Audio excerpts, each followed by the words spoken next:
Comrade Jitendra Chowdhury. ইনকিলাব জিন্দাবাদ, জিন্দাবাদ জিন্দাবাদ ইনকিলাব জিন্দাবাদ। জিন্দাবাদ জিন্দাবাদ। শ্রমিক শ্রেণীর রক্তে রাঙা লাল পতাকা লাল সালাম, লাল সালাম লাল সালাম শ্রমিক শ্রেণীর রক্তে রাঙা লাল পতাকা লাল সালাম। লাল সালাম লাল সালাম। ইনকিলাব জিন্দাবাদ, জিন্দাবাদ জিন্দাবাদ ইনকিলাব জিন্দাবাদ। জিন্দাবাদ জিন্দাবাদ। Up socialism, down down communism. Down down capitalism, down down communism. Up socialism, down down communism. ইনকিলাব জিন্দাবাদ। জিন্দাবাদ জিন্দাবাদ। সাম্রাজ্যবাদী ঐতিহাসিক আন্তর্জাতিক শ্রমিক সংহতি দিবস। আজকের এই দিনে আজ থেকে 140 বছর আগে আমেরিকার শিকাগো শহরের হে মার্কেটে শ্রমিকরা মালিক এবং রাষ্ট্রের শোষণের বিরুদ্ধে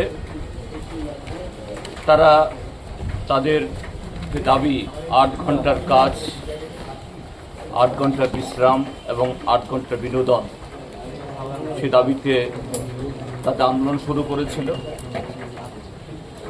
1 মে থেকে শুরু হয়ে পরপর 4 দিন সেই আন্দোলন দমন করার জন্য রাষ্ট্র এবং মালিক পক্ষ শ্রমিকদের উপরে নির্মম অত্যাচার চালায় এবং সেখানে বহু শ্রমিক সেদিন শহীদের মৃত্যুবরণ করে। সেই ঘটনার 4 বছর বাদে 1890 সাল থেকে সেখানে সারা পৃথিবীব্যাপী এই দিবসটাকে আন্তর্জাতিক শ্রমিক সংহতি দিবস হিসেবে উদযাপন করার জন্য সিদ্ধান্ত গ্রহণ করা হয়েছে এবং সেদিন থেকে সারা পৃথিবীতে এই দিবসটায় এই মে দিবসকে শ্রমিক সংহতি দিবস হিসাবে সারা পৃথিবীতে শ্রমিক শ্রেণী এবং তার সহযোগীরা প্রতিপালন করে আসছে।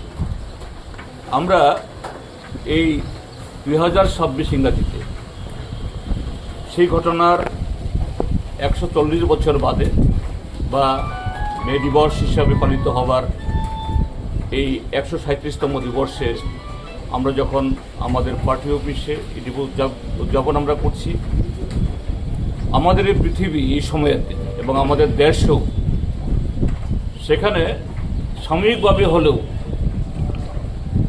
সাম্রাজ্যবাদ তথা পুঁজিবাদের নেতৃত্বে শ্রমিক শ্রেণীর যারা বিরোধী, সেদিনের যে চেতনা এবং যে অর্জন, তার বিরোধী শক্তি আজকে তার আস্ফলন আমরা দেখছি। তো আজকে এই দিনে শুধু আমাদের এটা আনুষ্ঠানিকতা না, একটা পতাকা উত্তোলন করার মধ্য দিয়ে যে সারা পৃথিবীতে শ্রমিকদের সে অর্জনকে আরও মজবুত, সার্বজনীন এবং সারা পৃথিবীব্যাপী যে আজকে যে শোষণের যে একটা জাতাকল চলছে, এ থেকে কিভাবে মানব জাতিকে, শ্রমিক শ্রেণীকে মুক্ত করতে পারি তার শপথ নেওয়ার দিন। আমরা আজকে বৃষ্টিস্নাত দিনেও